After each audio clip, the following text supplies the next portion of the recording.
Good evening, everyone. It's your host, Moose. Got another Thunderdome Puckcast coming right at you. It's been a tough Tampa sports weekend for us all, but we have that one glimmer of hope with the Bolts starting on a new season. Let's hit that intro.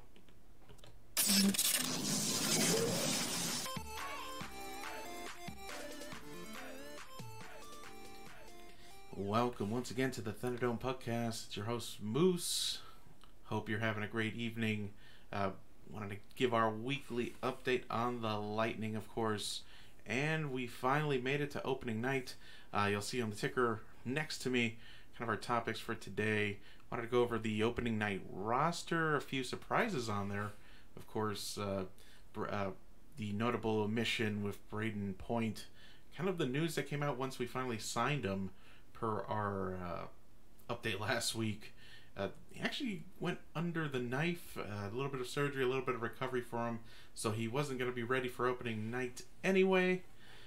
So he's injured in a scratch, and then, of course, a couple other surprises there. We'll talk about the Atlantic Division briefly. Already some surprises, at least in my opinion. We'll talk about where I think the Bolts will end up and what that division's going to shore up to be. We're going to look at the home and away openers, both against the Florida Panthers, those pesky Panthers, our hockey brothers down south in Miami, or in Sunrise, I should say. Take a look at both those games. I'm making this video after our third game of the season already, after Carolina, but we'll leave that one for our fourth episode of the podcast. Kind of a disappointing game against the Hurricanes tonight, but we'll leave that one be. We'll talk about that one next week. And then kind of the road ahead, Lightning opening kind of a weird opening schedule, I guess.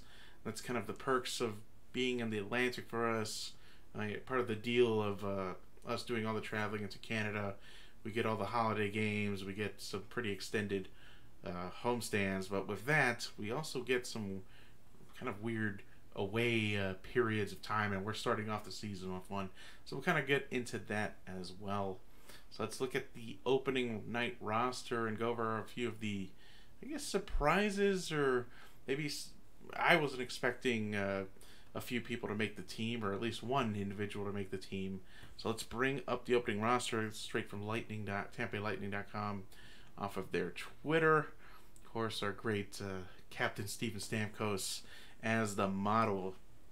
So, as to be expected, Cirelli, Gord, Johnson, my big breakout player candidate, as we talked about in episode 2, Matthew Joseph, who's had a strong showing these last few opening games. Kaloran Kucherov, one of my favorite acquisitions, Pat Maroon, Andre Palat, who's on our watch list, of course. He really needs to show up early in the season to make his presence felt. 8 goals all of last season, a little bit of injury, a little bit of being scratched.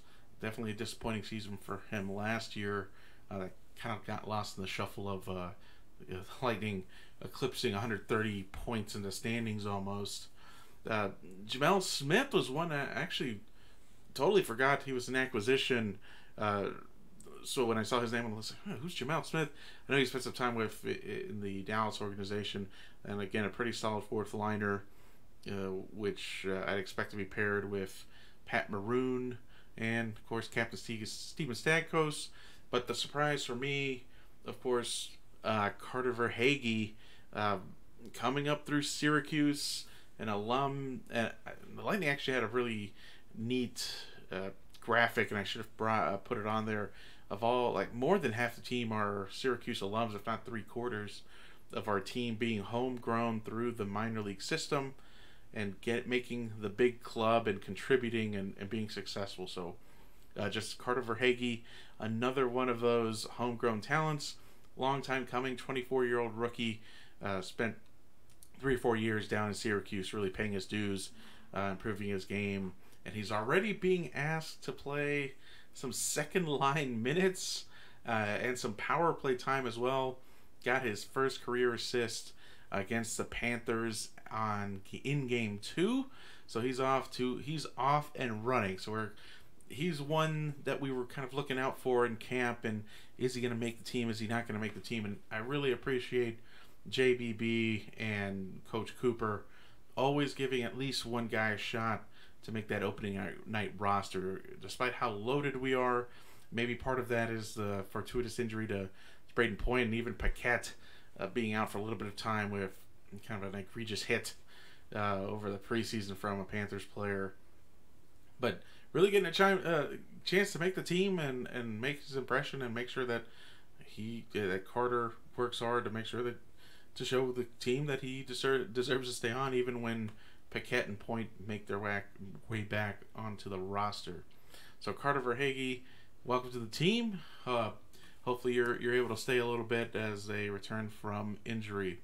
So defenseman Erik Cernak had a very unexpectedly awesome year last year, and again, he just grew at an amazing pace. He was playing second pairing and sometimes first pairing minutes with a little bit of injury that we had last year, and honestly surpassing Girardi and even Coburn at times as being healthy scratch, just because it was hard to have Cernak sit out despite him being young. I was happy with the Braden Coburn signing. I think he's a solid third pairing defenseman.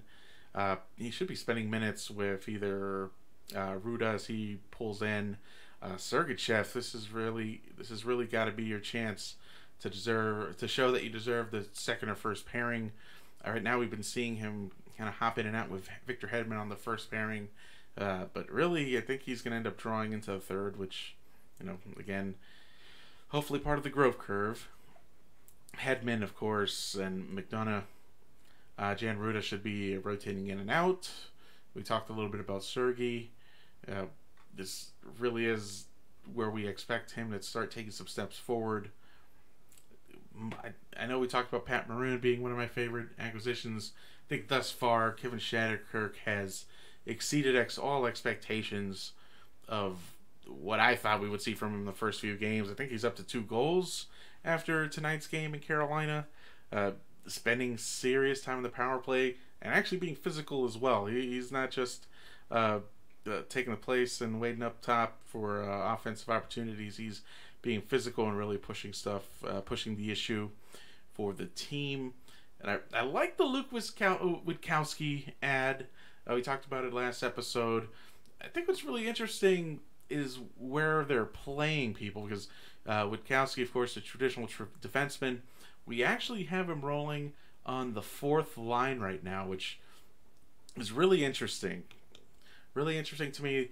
So our 4th line, which game 1, to be honest with you, I was like, Jamel Smith looks kind of a step slower than everyone else. Pat Maroon had a fantastic game, but Witkowski, I don't know. I hope they keep that line together. I love Paquette, and he certainly brings that edginess to the 4th line if he's rotating in there. But Witkowski has had some surprising speed and moves for a big guy, and I love the physicality of that 4th line. I mean, they were out there and they were trusted by Cooper in Game 2, and we'll talk about our away opener with the Panthers, Game 2 of the home and home. That 4th line was sent in there to control, and when the game was starting to get out of hand, they were in there to kind of have some equilibrium or balance out what was going on with the offensive struggles of the team.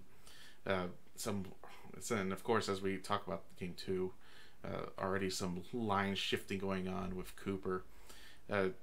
Second line is interesting. You have for Hagee on there drawing in. Paired up with Yanni Gord and Tyler Johnson, kind of hopping in and out. It's what I like about our lines. They're fairly fluid. Line 1, of course, Stamkos with Kucherov, and again, kind of hopping in and out with Johnson, and a little bit of, we've seen Palat in there as well. Matthew Joseph kind of jumping in 2 and 3, depending on where Cooper wants him. And again, I expect Matthew Joseph to have a great breakout year. He's looked good so far last few games. Kucherov kind of disappeared again. Game 2 of the Panthers. and most of our top guns did. But again, it's that we got to have. It's going to be games like that. Secondary scoring's got to be there for us, and also scoring from the blue line, which we are already seeing that we're getting from Kevin Shattenkirk, already up to 2 goals. We're excited for that. Then, of course, I want to forget our goaltenders. The big change, of course, Curtis McElhinney now the backup instead of Louis Domingue. Louis Domingue down in Syracuse. Part of that was definitely part of that. I've heard rumors through chat rooms and various forums, the little bit of team issue and attitude issue. Curtis McElhinney has been a solid backup throughout his time in the NHL. Never truly a number one, maybe never given really a chance. But I think he'll be a solid backup to Vasilevsky, and I think a good value and a better move in terms of salary cap, especially with some of the pressure that's coming up, not only to have signed Braden Point before the season started, but we're definitely going to be playing some cap roulette in the upcoming years to see who we end up keeping and who's going to become expendable at trade deadlines or at the draft, for instance. So that's the opening night roster. I'm liking the composition. I expect Braden Point to slide in to line 1, line 2, just like Cooper likes to roll them and move them around if things are getting stale, even in the same game. We already saw some line combination shifting in game 2, but you know that comes with the Cooper mentality. So let's talk about the Atlantic Division now. In my opinion, probably one of the most difficult division in the NHL. We've got some truly top-tier teams. I think it's no surprise that my pick for number 1 and perhaps unanimous pick across the NHL is going to be Tampa Bay in the 1 slot. But really the question is who's going to line up behind them. I think 2 and 3 for sure. Toronto, Boston. I think that's where the battle's going to be. I think Toronto edges them out. So we'll go Lightning. We'll go Leafs. We'll go Boston 3. Now I think 4 and 5 is where it gets really interesting, especially again I know a 2-game sample isn't the end all say all of wow we know exactly what we have, but the Florida Panthers, especially with Sergei Bobrovsky, are a different team and they are a better team, and I think the Lightning saw that firsthand. I mean last year usually a cakewalk against the Panthers. This year they are a different team. Bobrovsky's already making world-class saves in game 1 and game 2 against the Lightning, and I think that gives them confidence. And I think they're coached better. You have Coach Q behind the bench for the Panthers, and I wanna put the Panthers in the 4th slot, first wild card in the Atlantic Division, and I think the Atlantic gets 2 teams in the playoffs in the wild card this year, and I'm really liking the Buffalo Sabres. I think the Sabres progress this year and end up in the 5 slot. Then that leaves Montreal 6. I think I'm going to put Detroit 7 and Ottawa 8. So let's go through that again. It's going to go Lightning, Leafs, Bruins, Panthers, Sabres. Who'd I have at 6? I know I have Red Wings, Ottawa. Who am I missing at 6?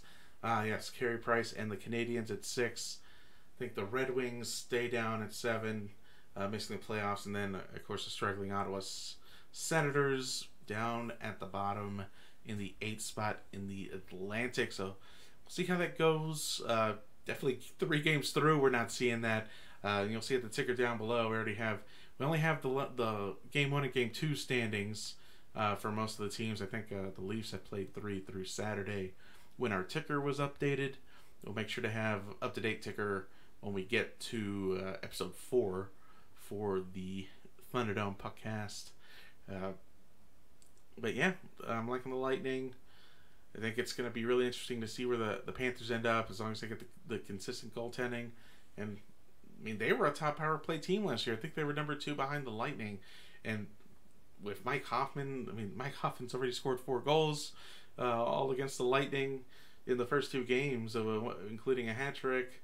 I mean, anything's possible for the Panthers. I think they're going to be a little bit better defensively, and I think they make the playoffs this year. Maybe we'll have our first Lightning Panthers playoff series. We haven't had that in each team's 25 years of existence. I think it's time for that first Lightning Panthers playoff series. I'm calling it round 1. Lightning Panthers for the first round of the 2020 NHL playoffs. So let's move on to our home opener a few days ago against the Florida Panthers. And, you know, I'm a subscriber to NHL.tv. I'm probably going to watch about 60 to 65 Lightning games a year. So I was ready on my couch, getting home from work to see this game. And this was vintage Lightning from last year. I mean, it's almost business as usual. Solid 5-2 win against the Panthers at home for our opening night. I mean, I don't know what the statistics are for our opening night games. I know we've won quite a few over the last few years, always getting off on that great start. Let's look at some of the stat lines, and of course these are brought to you by NHL.com. Cooch with a absolute snipe to get the game going in the first period, and again that was 6:39 in to the period. It looked just like business as usual. Cooch scoring with we had the extra attacker on a delayed penalty, and I mean it was just an absolute clinic of puck movement and basically a wide open net to snipe one in, top shelf past Bobrovsky. Hoffman had a good goal in the second, and then Kevin Shattenkirk, believe that was on the power play. The Bolts went 1 for 3 on the power play. I believe that was the power play goal. Shattenkirk from Sergei and Killorn in the second. And then what I really want to talk about, of course, the big goal from Pat Maroon. Had a great graphic up during the telecast with the Lightning broadcast team, basically showing dots of where Pat Maroon's goals have come the past few years, and they're all right around the goal net. It was amazing, and sure enough, that goal was right around the goal, just digging a dirty goal right around the actual mouth of the goal. I think the big story for me though was seeing Ondrej Palat with a renewed fire in his game. I mean, he looked so much better, so much faster.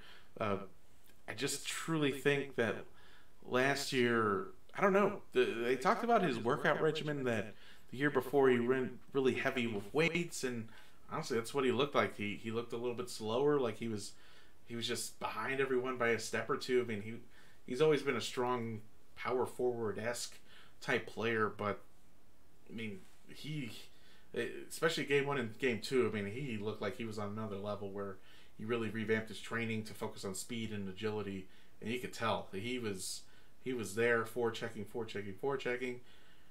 Ondrej Palat, I am really excited for what you can accomplish this year, and he's already off to a great start for goal number 1 in the home opener. Love Patrick Maroon's game. Again, he just brings that physicality that was needed in the playoffs, and I know we're talking playoffs in game 2 out of 82, right?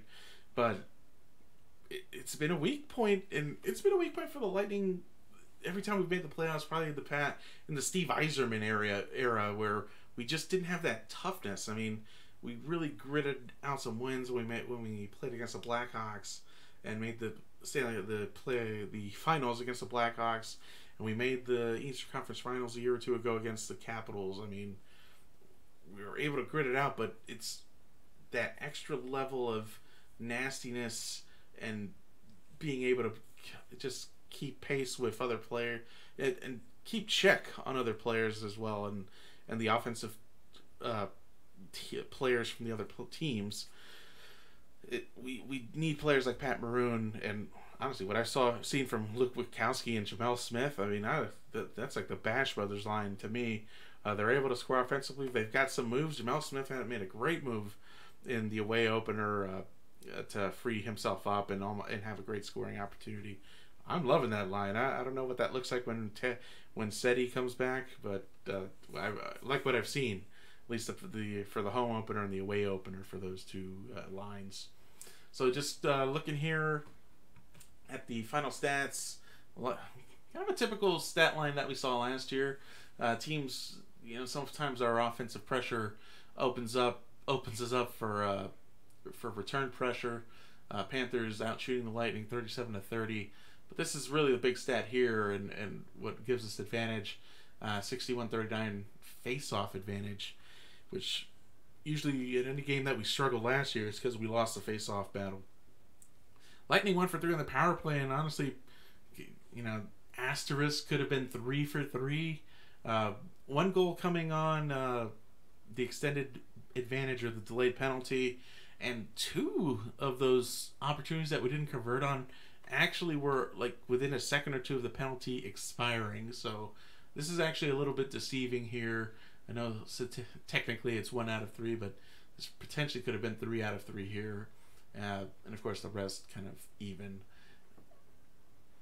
Bobrovsky going 18 out of 21 total in the for even strength. Of course, 25 out of 29 for 862 save percentage. Vassy a lot closer to 95%. So again, game 1, great success.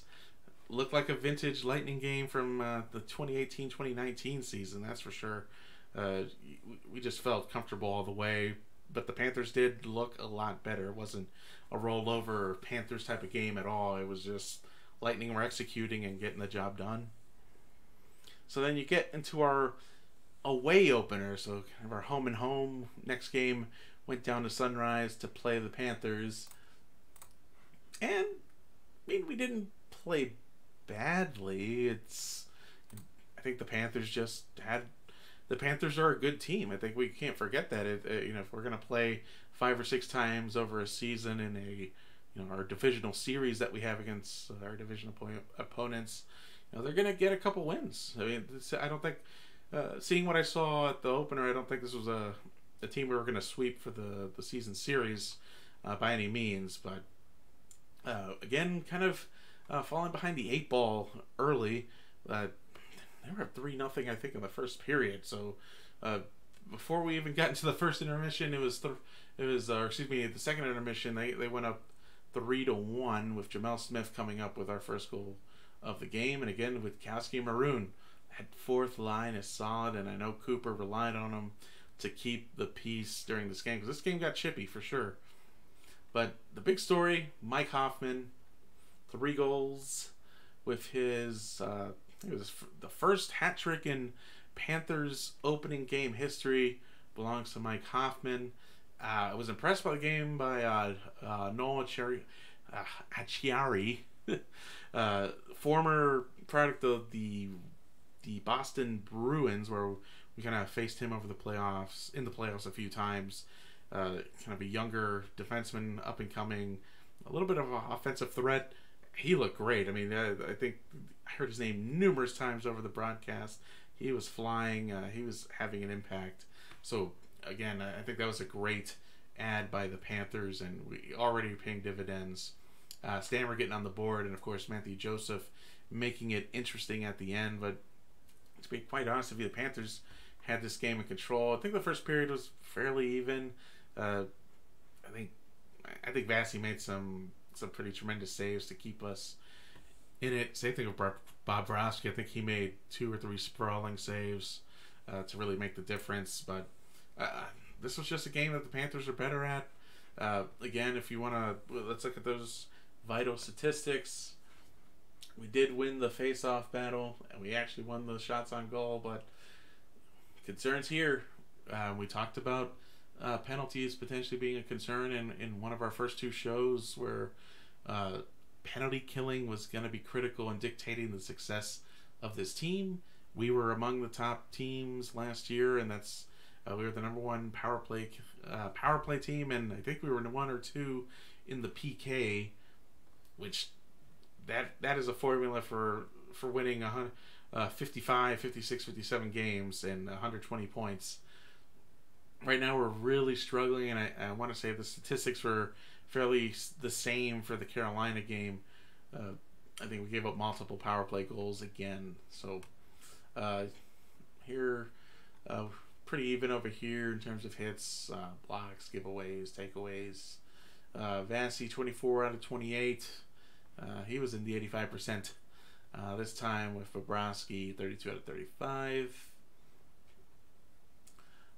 Curious about the ice time and where our team has ended up. Well, Shattenkirk leading the team.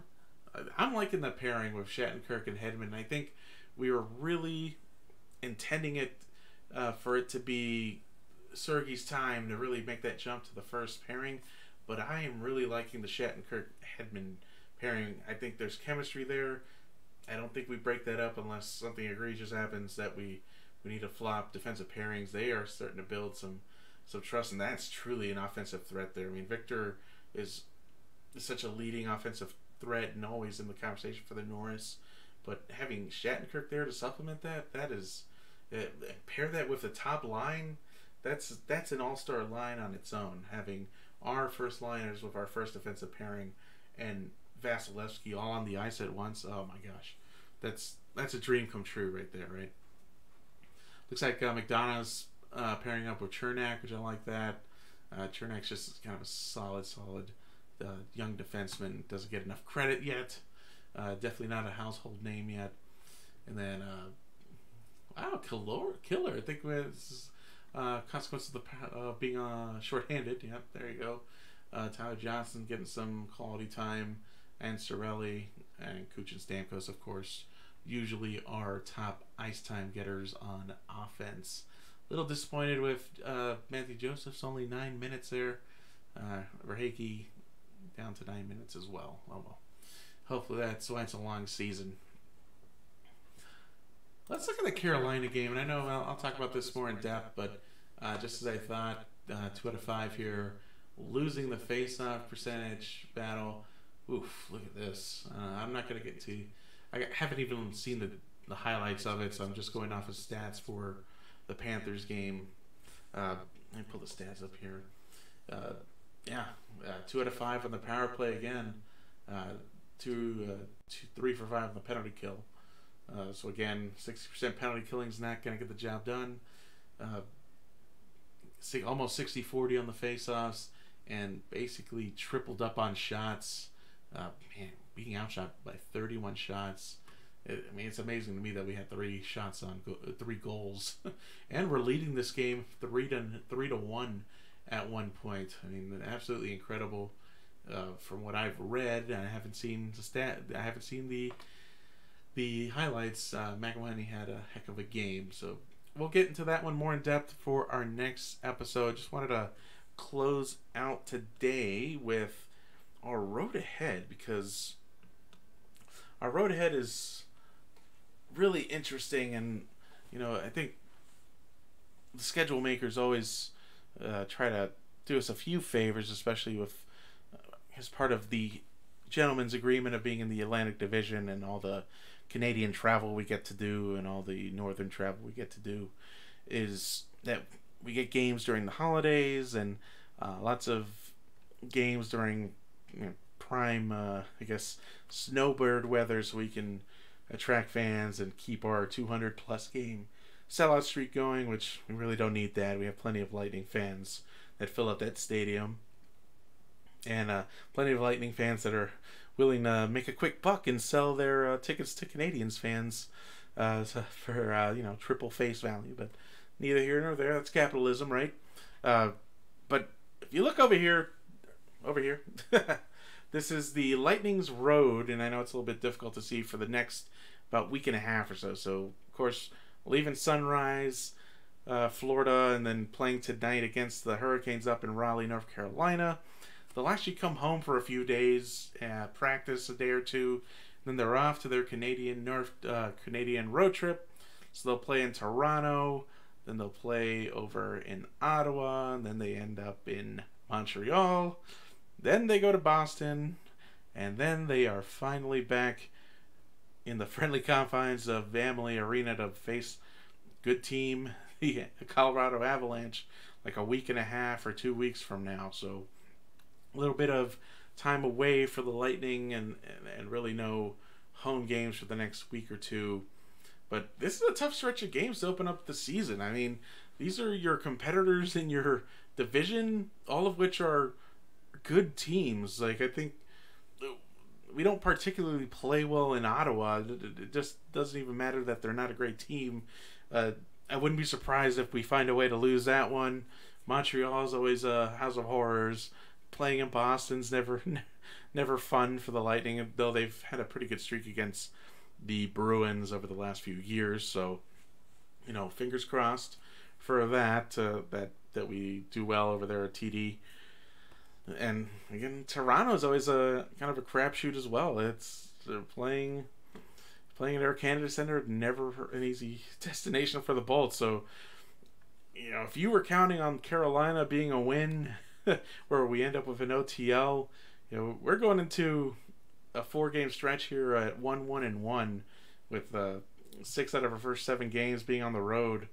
I mean, we could potentially have a losing record coming back on the back end, coming to face Colorado. I mean, I think the Leafs have been playing pretty well. Maybe we lose the Leafs game.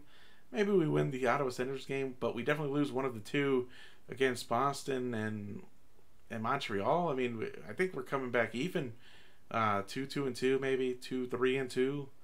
I think if we're lucky, we'll be lucky to be above 7 points. Right now being at 2 or 3. If we can get to 8 points on this road trip, so we have 4. Yeah, if we can get 4 or 5 points on this road trip, I think that's a successful road trip, and hopefully we get some momentum playing back at home in the next week and a half. So it's kind of the road ahead for the Lightning. These are the teams we have to play, and these are all 4-point games within the division. So these games do matter even here in October. We got to take them seriously. We have to put our best efforts, and we could already start putting distance between teams. And the earlier we start doing that, the better. I mean, it's just going to be challenging, especially with everyone gunning for us with the season we had last year. So that is it for us, the Thunderdome Puckcast. Thank you so much for your time. You've been looking down below at our stats. Make sure you follow me on Twitter at $10 Sports. Mike is wrapping up his vacation, and he'll be back next week for $10 Sports. We should have that up Wednesday or Thursday. I'll likely be doing Bucking Hangover tomorrow as a reaction to this Buccaneers game against the Saints game.